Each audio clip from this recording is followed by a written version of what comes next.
Assalamualaikum warahmatullahi wabarakatuh. Kembali lagi kawan di Legenda Catur Dunia. Sekarang kita ulas Title Tuesday yang sempat kita lewatkan hari Rabu kemarin lusa, edisi tanggal 29 Januari 2025. Magnus Carlsen bermain kawan di sesi awal. Cuma Magnus Carlsen di sesi awal ini finish di posisi ke-22 kawan. Cukup dalam.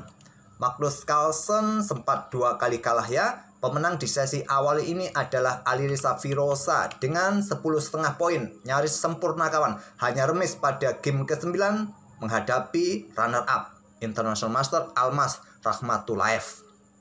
Sedangkan untuk sesi akhir dimenangkan oleh Denis Lazarevic dan Josh Thom, Jose Martinez Alcantara. Untuk game yang akan kita otak-atik ini langsung saja ya. Saya pilih permainannya Alireza Firosa pada game ke-8 menghadapi MVL.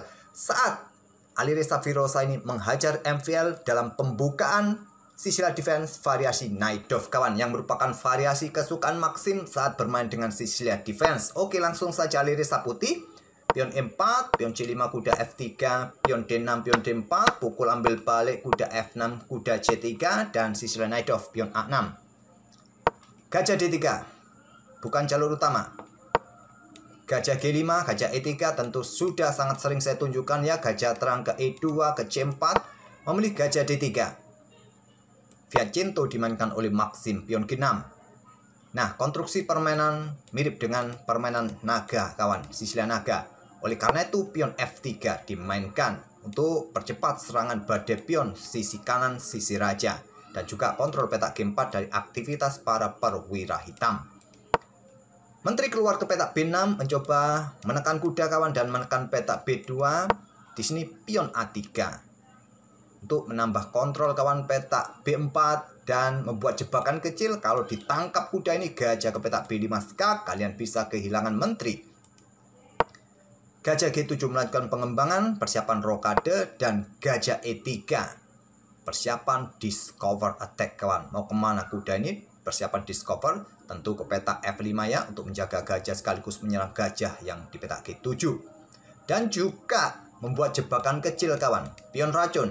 Kalau ditangkap sekarang kuda A4, menteri tidak bisa pulang ke rumah.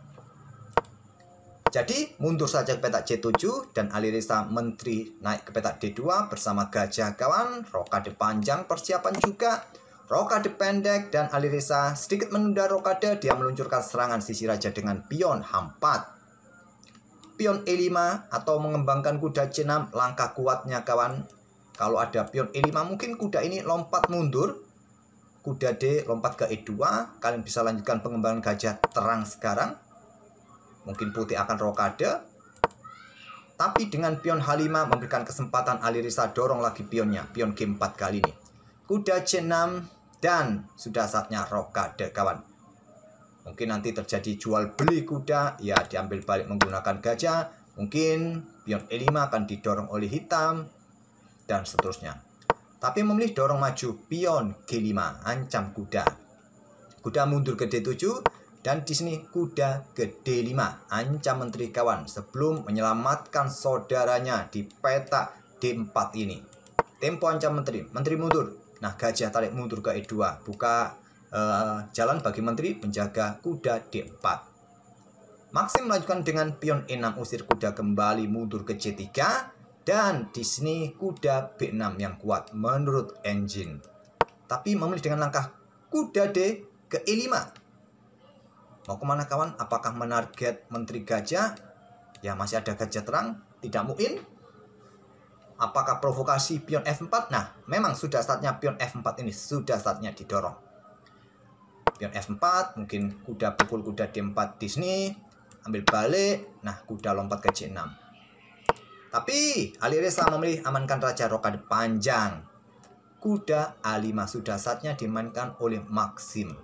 Memilih dengan gajah D7 melanjutkan pengembangan. Terlihat normal untuk kita. Tapi pion F4 kawan. Kuda ke G4. Kuda pukul kuda D4 terlebih dahulu yang lebih kuat. Kuda G4 tentu disikat. Ambil balik dan Alireza punya pion yang didorong terus di lajur H kawan. Siap nanti bertumpuk dengan menteri di lajur H. Sudah sangat jelas. Diterima. Menteri H2 siap caplok pion dan ancaman skakmat petak H7. Dengan benteng C8 terlebih dahulu, Menteri caplok pion H5 ancaman skakmat. Geser benteng, berikan ruang pergerakan bagi raja. Dorong maju pion terlebih dahulu kawan. Coba desak posisi gajah. Pion pukul pion, ambil balik, menyerahkan gajahnya. Diterima, benteng ambil gajah E3. Selanjutnya pion F6. Dan bisa skakmat kawan. Bisa skakmat nanti. Gajah sikat pion F6. Ambil balik kawan. Menteri ambil pion F6. Menjaga petak belakangnya. Kuda ke D5, ancam menteri. Mau kemana menteri kalian? Kalau melepas kontrol petak ini kawan, ya ada ancaman skakmat satu langkah. Menteri ke E5, menteri H7 skak. Raja F8, menteri H6 skak. Tidak bisa lari naik kawan. Kalau ke sini ya wassalam. Geser lagi. Kalau ke sini wassalam kawan. Coba lihat. Di sini, nah di sini skakmat. Jadi geser lagi ke petak G8. Tapi setelah kuda F6, di sini Maxim menyerah. Mau tidak mau harus disikat. Kuda ini kalian kehilangan menteri ya. Sampai di sini tak perlu kita lanjutkan lagi ancaman skakmat satu langkah. Mungkin kalian hentikan dengan benteng H3, pukul, ambil balik, dan benteng ini juga siap menyergap. Dan silahkan kalian lanjutkan sendiri. Oke, itulah satu game dari Alireza Firoza versus Maxim Lagrave. Sat-set saja kawan, tidak seperti biasanya. Semoga terhibur. Agak sedikit pushing para admin kawan, banyakkan main catur.